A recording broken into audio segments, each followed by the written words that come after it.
Share మార్కెట్లో పెట్టుబడుల పేరుతోటి భారీ మోసానికి పాల్పడ్డాడు అమర్దీప్. డిజిటల్ డిపాజిట్ల పేరుతోటి 850 కోట్లు కాజేశాడు. ఈ కేసులో ఇప్పటికే ఫాల్కన్ సీఈఓతో పాటుగా అమర్దీప్ సోదరుడు అరెస్ట్ అయ్యారు. స్కామ్ వెలుగులోకి రాగానే అమర్దీప్ దుబాయ్ పారిపోయాడు. అమర్దీప్ పైన లుకౌట్ నోటీసులు జారీ చేశారు. ఇమ్మిగ్రేషన్ అధికారుల సమాచారంతో అమర్దీప్ను పోలీసులు అరెస్టు చేశారు.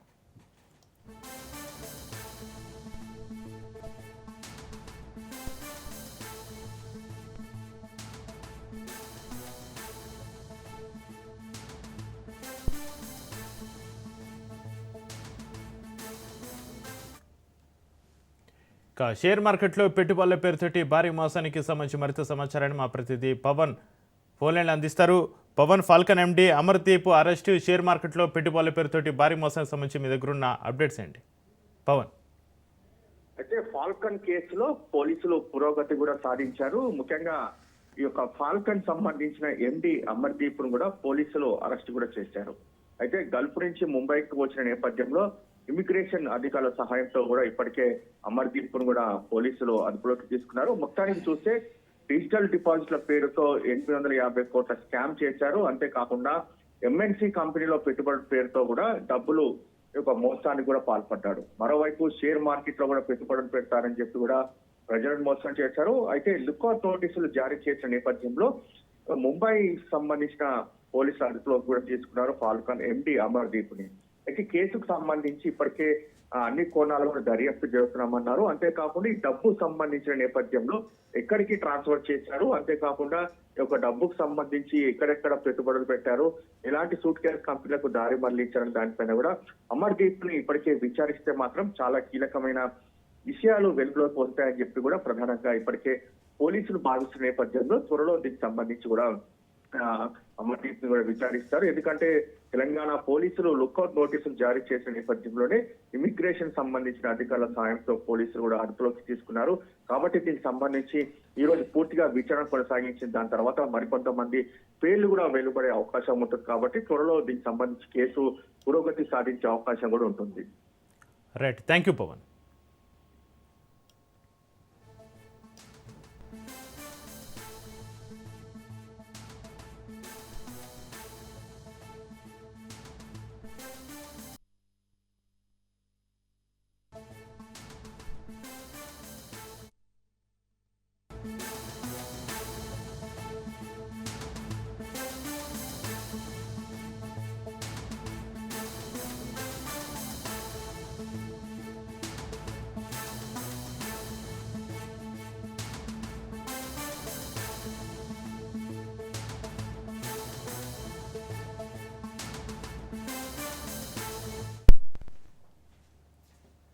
కోనసీమ మలికిపురంలో బ్లౌట్ ఇంకా ఆరలేదు. 30 అడుగులకు పైగా భీకర అగ్ని జ్వాలలు ఎగిసిపడుతున్నాయి. మంటలకు కొబ్బరి చెట్లు తగలబడిపోయాయి. బ్లౌట్కి కిలోమీటర్ పరిధిలో ఇళ్లను అధికారులు ఖాళీ చేయించారు. బావిలో 40,000 క్యూబిక్ మీటర్ల గ్యాస్ ఉన్నట్లుగా అంచనా వేస్తున్నారు. మంటలు ఎప్పుడు అదుపులోకి వస్తాయో చెప్పలేమని అధికారులు తెలిపారు. మంటలు అదుపులోకి రావడానికి 5 రోజులు పట్టవచ్చని అంచనా వేస్తున్నారు. మలికిపురం బ్లౌట్ పైన సీఎం చంద్రబాబు నాయుడు ఆరా తీశారు.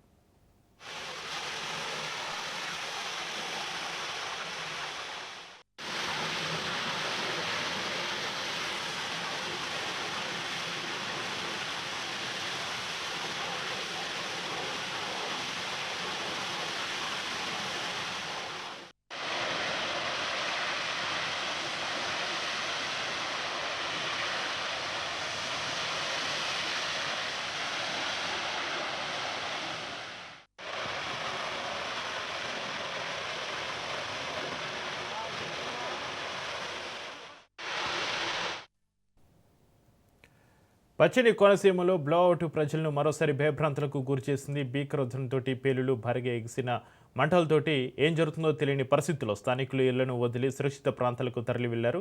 మల్కిపురం మండలం ఎరుసమంటలోని మారిఫై డ్రిల్లింగ్ సైట్లో సోమవారం 12 గంటల సమయంలో గ్యాస్ లీకేజ్ ఆరంభమైంది. 12:30 గంటల కల్లా నిప్పు అంటుకోవడంతో అగ్నిజ్వాలలు ఎగిసిపడ్డాయి. ఈ ఘటనతో సమీపంలోని ఎరుసమండ లక్కవరం గ్రామస్తులు తీవ్ర భయాందోళనకు గురయ్యారు.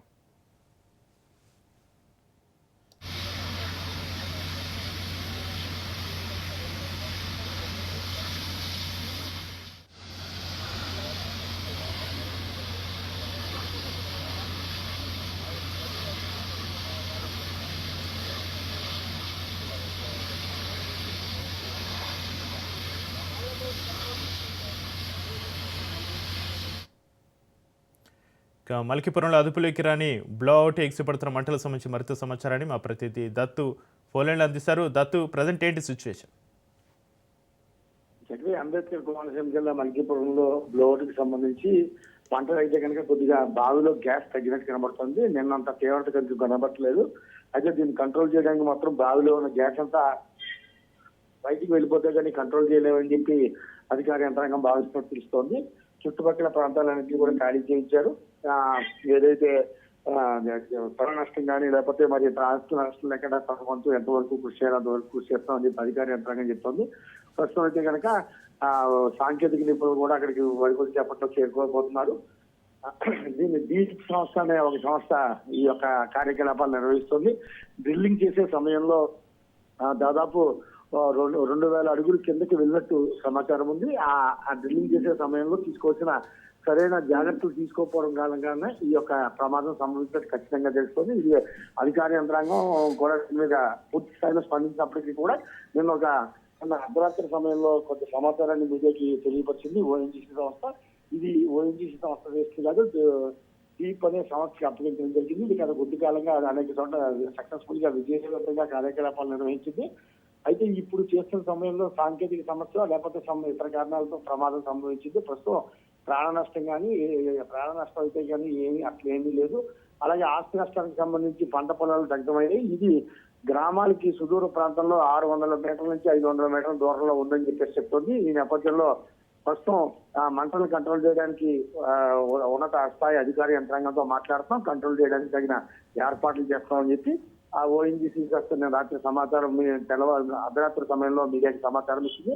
మరోవైపు ఇవాళ ఉదయం పెద్ద ఎత్తున ఆ చుట్టుపక్కల ప్రాంతాలను ఖాళీ చేయించడం జరిగింది. అలాగే ఆ స్థానికులు కావచ్చు, అధికారులు కావచ్చు, సాంకేతిక నిపుణులు పెద్ద ఎత్తున అక్కడికి తరలి వస్తున్నారు. మరోవైపు ప్రజలకు జాగ్రత్తలు చెప్తూనే ఇటువంటి ఎట్టి పరిస్థితులైనా సరే సాధ్యమంత త్వరగా దీన్ని కంట్రోల్ చేస్తామని చెప్పి అధికార యంత్రాంగం చెప్తుంది. దాని తగ్గట్టుగానే ప్రభుత్వం కూడా ఏర్పాట్లు చేస్తుందని చెప్పచ్చు. Chakri right, thank you Dattu.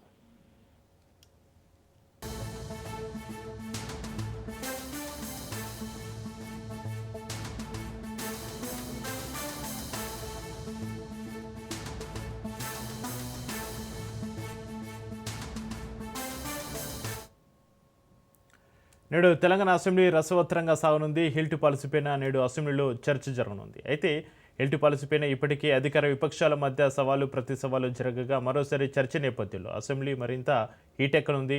Hill పాలసీపై శాసనసభలో వాడివేడిగా చర్చ జరగనుంది. స్వల్పకాలిక చర్చలో భాగంగా ఈ విధానంపైన అధికారిక సమాధానం ప్రభుత్వం నిర్ణయించింది. ఇటీవల ఈ అంశం రాజకీయంగా హాట్ టాపిక్గా మారడంతో ప్రతిపక్షాలు చేసిన ఆరోపణలకు సభ వేదికగా స్పష్టమైన కౌంటర్ ఇవ్వడమే లక్ష్యంగా ప్రభుత్వం అడుగులు వేస్తోంది. హిల్ట్ విధానంపైన బీఆర్ఎస్, బీజేపీలు వరుసగా అవినీతి ఆరోపణలు చేస్తుండడంతో ప్రజల్లో నెలకొన్న అపోహలను తొలగించాలనే ఉద్దేశంతోనే అసెంబ్లీలో వివరాలు వెల్లడించనున్నట్లుగా ప్రభుత్వ వర్గాలు చెబుతున్నాయి. ఈ విధానాన్ని రాజకీయ ఆరోపణలకే పరిమితం కాకుండా విధానపరమైన అవసరంగా చూపించడమే అధికార పక్షం వ్యూహంగా కనిపిస్తోంది.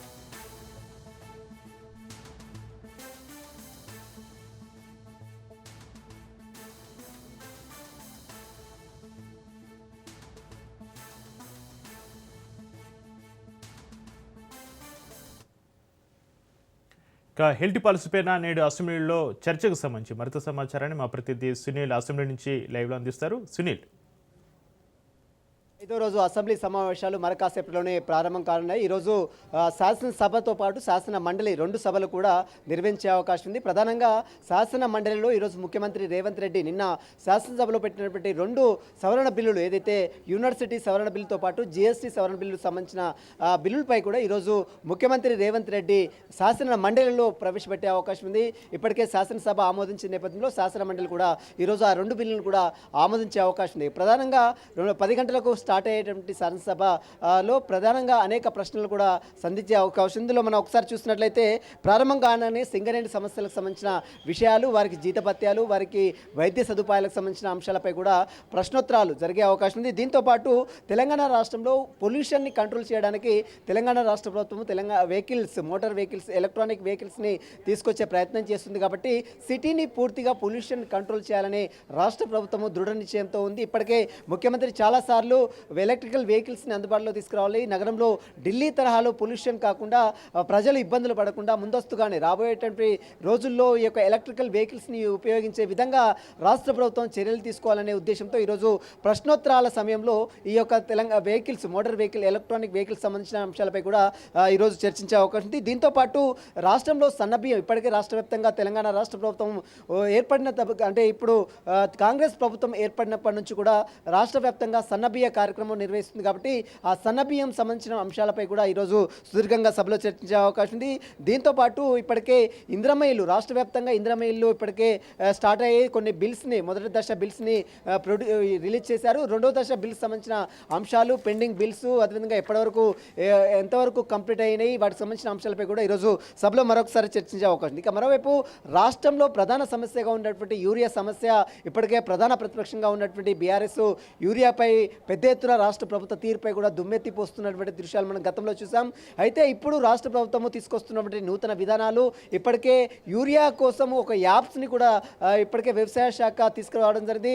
ప్రత్యేకంగా ఆ యాప్ ద్వారా ఎంతమంది రైతులకు యూరియా సరఫరా చేస్తున్నారు, ఆ యాప్ ఎంతమంది యూజ్ చేస్తున్నారు, ఆ యాప్ వల్ల ఎలాంటి పరిణామాలు చోటు చేసుకున్నాయి అనే దానిపై కూడా ఈరోజు సుదీర్ఘంగా మరొకసారి ప్రశ్నోత్తరాల సమయంలో చర్చించే అవకాశం ఉంది. ఇక మరోవైపు ఆర్టీసీ బస్సు ప్రమాదంలో, ఇటీవల మనం చూసాం చేవెళ్ళ ఆర్టీసీ బస్సు ప్రమాదంలో దాదాపు 18 మంది చనిపోయారు. అదేవిధంగా కర్ణాటక తదితర హైవే రూట్లో చాలామంది 20 మంది చనిపోయారు. ఆ రూట్లో చనిపోయినటువంటి ఆర్టీసీ ప్రమాదంలో చనిపోయినటువంటి బాధితులకు రాష్ట్ర ప్రభుత్వం ఏ విధంగా సహాయక చర్యలు అందిస్తుంది అనే అంశాలపై కూడా ఈరోజు ప్రశ్నోత్తరాల సమయంలో కూడా సుదీర్ఘంగా ప్రశ్నించే అవకాశం ఉంది. దీంతోపాటు ఇక మండలిలో కూడా ప్రశ్నోత్తరాల సమయంలో అనేక ప్రశ్నలు కూడా సంధించే అవకాశం ఉంది. దాంతో వరంగల్ హెల్త్ యూనివర్సిటీకి సంబంధించిన అంశాలతో పాటు కొత్త పరిశ్రమలకు సంబంధించిన అంశాలు, మరోవైపు రాష్ట్రంలో మహాలక్ష్మి పథకం ఏ విధంగా అమలు చేయాలి, ఏ విధంగా అమలవుతుంది అనే అంశాలపై కూడా ఈరోజు శాసన మండలిలో కూడా ప్రశ్నోత్తరాల సమయంలో ప్రశ్నించే అవకాశం ఉంది. ఇంటిగ్రేటెడ్ పాఠశాలకు సంబంధించిన అంశాలతో పాటు జాతీయ విద్యా విధానం 2026 సంబంధించిన అంశాలపై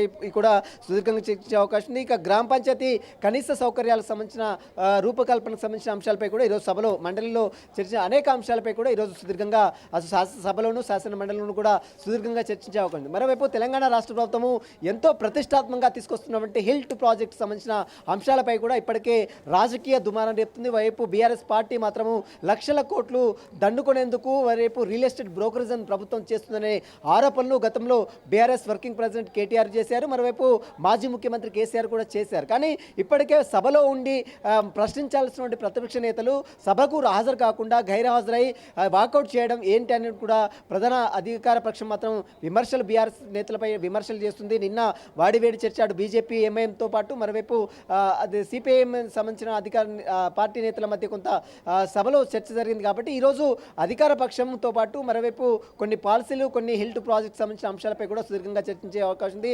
హిల్ట్ ప్రాజెక్టు ప్రధానంగా జిహెచ్ఎంసీలో ఉన్నటువంటి పరిశ్రమలు మొత్తం కూడా అవతల వైపు అంటే ఈ పొల్యూషన్ మొత్తం కూడా కంట్రోల్ చేసేందుకు రాష్ట్ర ప్రభుత్వం ఒక దృఢ నిశ్చయంతో ఈ యొక్క హిల్ట్ ప్రాజెక్టును తీసుకొస్తుంది. కానీ ప్రధాన ప్రతిపక్షం బీఆర్ఎస్ మాత్రము హిల్ట్ ప్రాజెక్ట్ ఒక రియల్ ఎస్టేట్ బ్రోకరింగ్ చేస్తుంది, భూములను అమ్ముకుంటుంది, డబ్బులు దండుకుంటుందనే ఆరోపణలు మాత్రం బీఆర్ఎస్ అధికార ప్రధాన ప్రతిపక్ష నేతలు చేస్తున్న పరిస్థితి కనబడుతుంది. ఈరోజు హిల్ట్ ప్రాజెక్టుపై సుదీర్ఘంగా చర్చించిన తర్వాత దీనిపై ఏ విధమైనటువంటి చర్యలు తీసుకుంటుంది, ఎందుకంటే ఇప్పటికే ముఖ్యమంత్రి రేవంత్ రెడ్డి అనేక సార్లు కూడా హిల్ట్ ప్రాజెక్ట్ సంబంధించిన అంశాలపై కూడా మీడియాతో మాట్లాడడం జరిగింది. కాబట్టి ఈరోజు యావత్ తెలంగాణ రాష్ట్ర ప్రజలు మొత్తం కూడా హిల్ట్ ప్రాజెక్ట్ తెలుసుకోవాల్సినటువంటి అవసరం ఉంది. కాబట్టి దానికి సంబంధించిన అంశాలపై కూడా ఈరోజు శాసనసభలోనూ పూర్తిగా చర్చించి ఒక నిర్ణయం కూడా రాష్ట్ర ప్రభుత్వం తీసుకునే అవకాశం ఉంది. ఈరోజు అనేక అంశాలపై కూడా ఈరోజు శాసనసభలో సుదీర్ఘంగా చర్చే అవకాశం ఉంది. ఈరోజు రేపు మరి 2 రోజుల పాటు మరొక 2 రోజుల పాటు శాసనసభ జరుగుతుంది. ఇప్పటికే అటు ప్రధాన ప్రతిపక్షం లేదు కాబట్టి ఖచ్చితంగా ప్రభుత్వం మాత్రము అనేక అంశాలపై కూడా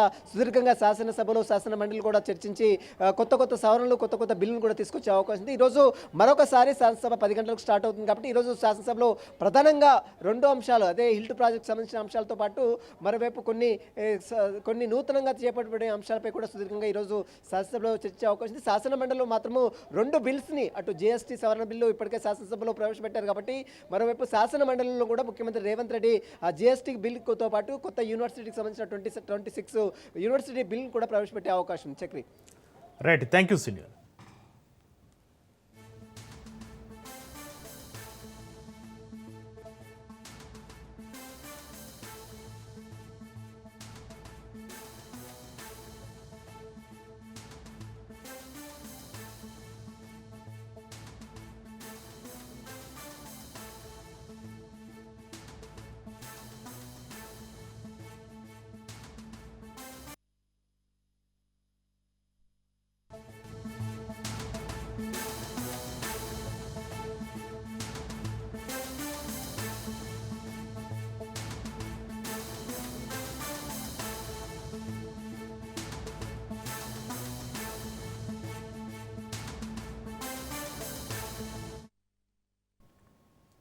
నేడు ఎస్ఐపిబి సిఆర్డీఏ సమావేశాలు జరగనున్నాయి. చంద్రబాబు అధ్యక్షతన సమీక్షా సమావేశాలు ఉండనున్నాయి.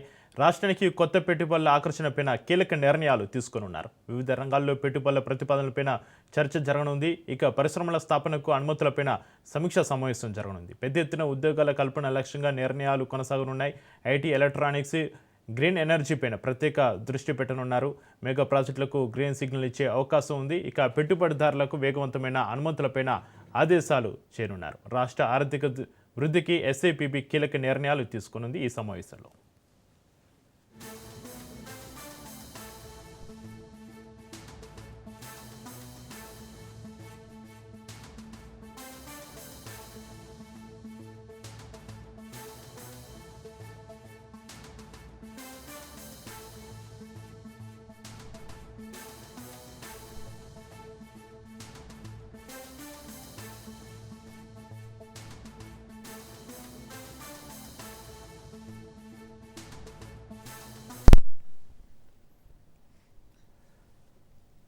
నేడు ఎస్ఐపిబి సిఆర్డీఏ సమావేశాలు చంద్రబాబు అధ్యక్షతన రాష్ట్రానికి కొత్త పెట్టుబడుల ఆకర్షణపై కీలక నిర్ణయాలకు సంబంధించి మరింత సమాచారాన్ని మా ప్రతినిధి సంతోష్ ఫోన్లైన్ అందిస్తారు. సంతోష్. మార్నింగ్ చక్రి.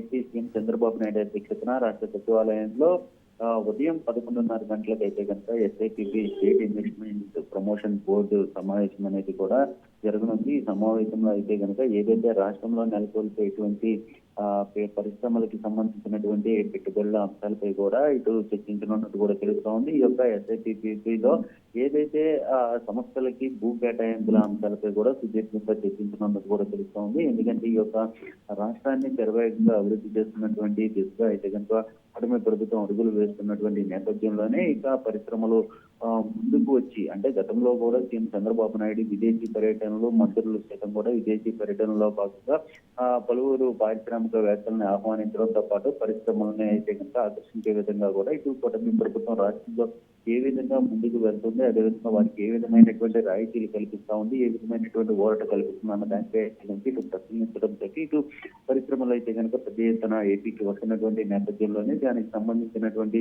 ఈ ఎస్ఐపి ప్రమోషన్ లో భాగంగా ఎస్ఐపిబి ప్రమోషన్ బోర్డు సమావేశంలో భాగంగా ఆ పరిశ్రమలకు సంబంధించినటువంటి ఉద్యోగ రూపకల్పన కావచ్చు, అదేవిధంగా వాటికి కేటాయించేటువంటి భూ కేటాయింపులు కావచ్చు, వీటన్నిటిపై కూడా ఈ రోజు చంద్రబాబు నాయుడు అధ్యక్షతనే ఎస్ఐపిబిలో అయితే కనుక కొన్ని కీలకమైనటువంటి నిర్ణయాలు తీసుకోనున్నట్టు తెలుస్తా ఉంది. ఎందుకంటే పరిశ్రమలో వస్తే ఉద్యోగ రూపకల్పనతో పాటు నిరుద్యోగ సమస్య అనేది కూడా తీరనున్నటువంటి నేపథ్యంలోనే దీనికి సంబంధించినటువంటి ఈ యొక్క ఎస్ఐపిబి సమావేశాలు అనేది కూడా తరచుగా సీఎం చంద్రబాబు నాయుడు అధ్యక్షతను జరుగుతూ ఉంటాయి. అయితే ఈ రోజు జరిగేటువంటి ఎస్ఐపిబి సమావేశంలో తీసుకున్నటువంటి నిర్ణయాలని రేపు 8వ తేదీన జరగబోయేటువంటి కేబినెట్ సమావేశంలో అయితే కనుక ఆమోదించే అవకాశాలు కనిపిస్తా ఉన్నాయి. ఇంకా మరోవైపు ఈ రోజు మధ్యాహ్నం 2:30 గంటలకు అయితే కనుక ఏదైతే సిఆర్డీఏ సమావేశం అనేది కూడా నిర్వహించనున్నట్టు తెలుస్తా ఉంది. ఈ యొక్క సిఆర్డీఏ సమావేశంలో ఏదైతే రైతుల సమస్యలతో పాటు అమరావతిలో ఏ విధంగా అభివృద్ధి జరుగుతూ ఉందో, అదేవిధంగా ప్రాజెక్టులు క్వాంటమ్ కంప్యూటింగ్ సంబంధించినటువంటి ప్రాజెక్టులు ఏ విధంగా ముందుకు వెళ్ళబోతా ఉన్నాయి, అదేవిధంగా ఇటు ఎయిర్పోర్ట్ కి సంబంధించినటువంటి అంశాలతో పాటు ఐటీకి సంబంధించినటువంటి అంశాలు, అదేవిధంగా ఏదైతే ఇటు హాస్పిటల్ కి సంబంధించినటువంటి అంశాలు, వీటన్నిటిపై కూడా సుదీర్ఘంగా ఎంతవరకు వెళ్ళాయి, గ్రౌండ్ ఎంతవరకు అయ్యాయి, వీటన్నిటిపై కూడా పూర్తి స్థాయిలో ఈ రోజు చంద్రబాబు నాయుడు దీనికి సంబంధించినటువంటి అంశాలు అయితే కనుక అడిగి తెలుసుకున్నట్టు తెలుస్తోంది. ఎప్పటికప్పుడు కూడా సమీక్షిస్తేనే మీకు గ్రౌండ్ లెవెల్లో ఎంతవరకు వెళ్తుంది, అదేవిధంగా అమరావతి అభివృద్ధి పదంలో ముందుకు వెళ్ళాలంటే కూడా ఇటు చక్కగా అక్కడ ఉన్నటువంటి పరిశ్రమల రూపకల్పనలో భాగంగా ఏ విధంగా ఇటు ముందుకు వెళ్తుంది అన్న దానికి అయితే కనుక ఇటు మంత్రి నారాయణ అడిగి తెలుసుకున్నట్టు తెలుస్తోంది. అనంతరం కూడా ఇటు సీఎం చంద్రబాబు నాయుడు అధ్యక్షతన రైతులు ఏదైతే త్రిసభ్య కమిటీ అనేది ఏర్పాటు చేసినటువంటి నేపథ్యంలోనే ఆ త్రిసభ్య కమిటీకి సంబంధించినటువంటి అంశాలు కూడా ఇటు రైతుల సమస్యలు ఏ విధంగా ముందుకు వెళ్తా ఉన్నాయి, అదేవిధంగా ఈ రోడ్స్ సీడ్ యాక్టివిటీ రోడ్స్ తో పాటు అదేవిధంగా కనెక్టివిటీ రోడ్స్ కి సంబంధించినటువంటి అంశాలతో పాటు రైతులకి అలాట్ చేసినటువంటి ఫ్లాట్స్ వీటన్నిటిపై కూడా ఈ రోజు సుదీర్ఘంగా చర్చించే అవకాశాలు ఎక్కువగా కనబడతా ఉన్నాయి. Right, thank you Santosh.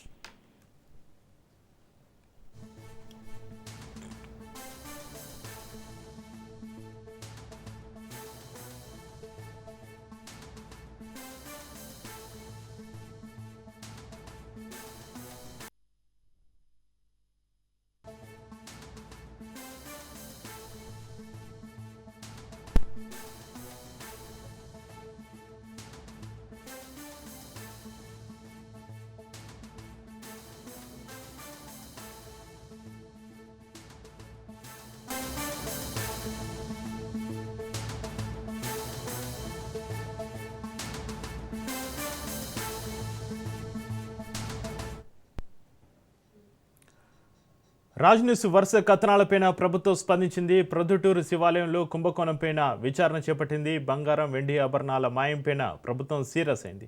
చెక్కులు, బంగారం, వెండి ఆభరణ కుంభకోణంపైన డిప్యూటీ కమిషనర్ గురుప్రసాద్ విచారణ చేపట్టారు. చెక్కులను, బంగారు, వెండి ఆభరణాలను కాజేసినట్లుగా జూనియర్ అసిస్టెంట్ శివప్రసాద్ ఒప్పుకున్నారు. ఈ కుంభకోణం వెనక ఆలయ ఈవోలుగా పనిచేస్తున్న శంకర్ బాలాజీ, రామచంద్రాచార్యులు, ప్రస్తుత ఇన్ఛార్జి ఈవో వెంకట సుబ్బేలు ఉన్నట్లుగా విచారణ వెలుగులోకి వచ్చాయి. ఇక కాజేసిన చెక్కులు, బంగారు, వెండి ఆభరణాలను 4 రోజులు అప్పగిస్తామని నిందితులు ఒప్పుకున్నారు.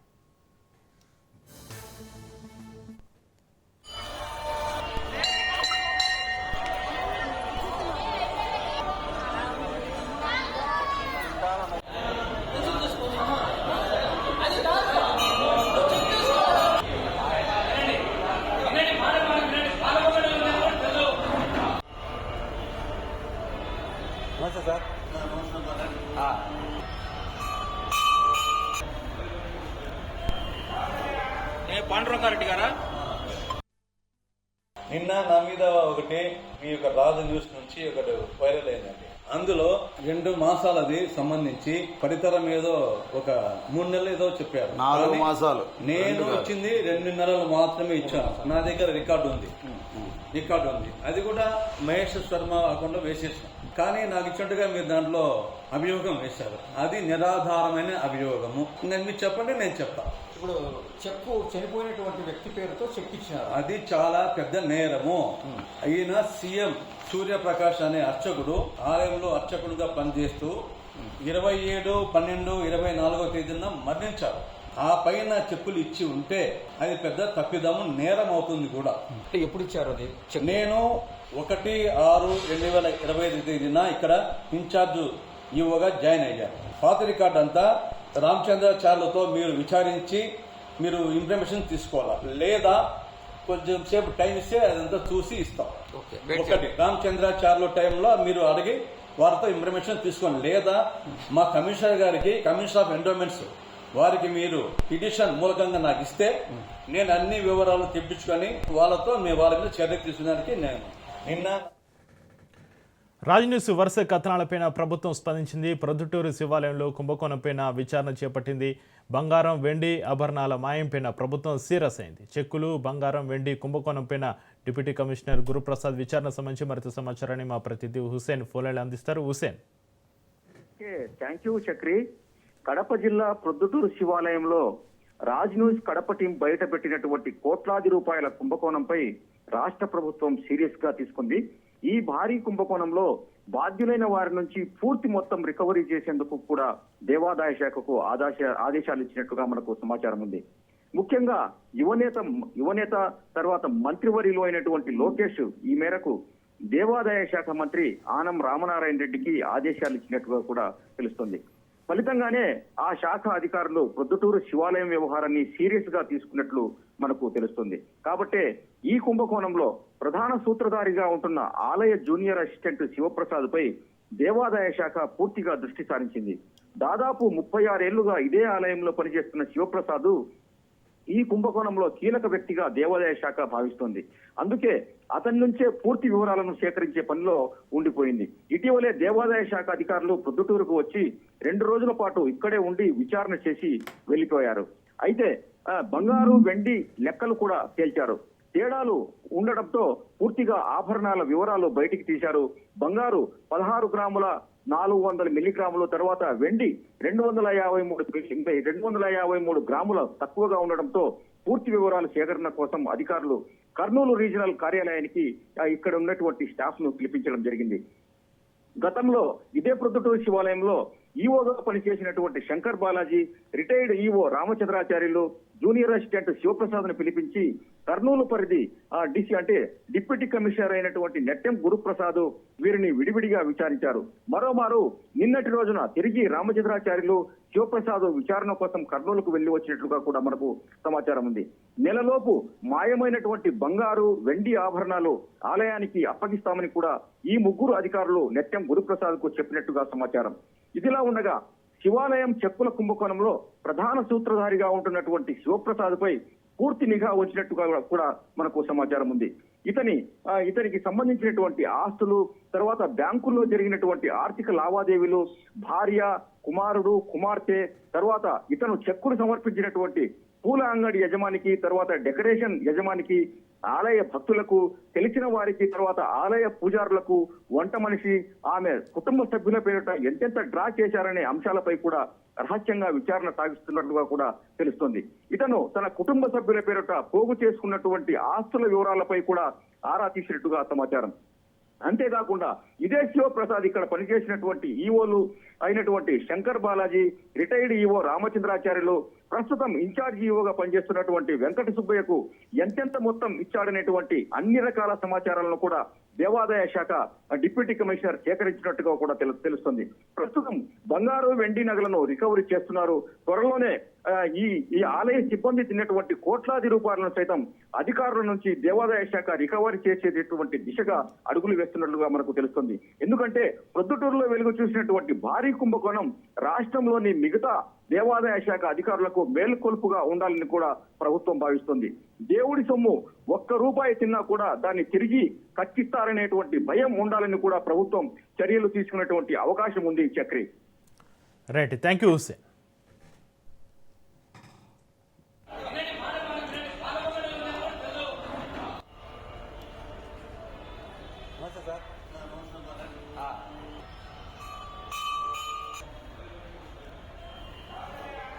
పాండురంగారెడ్డి గారా?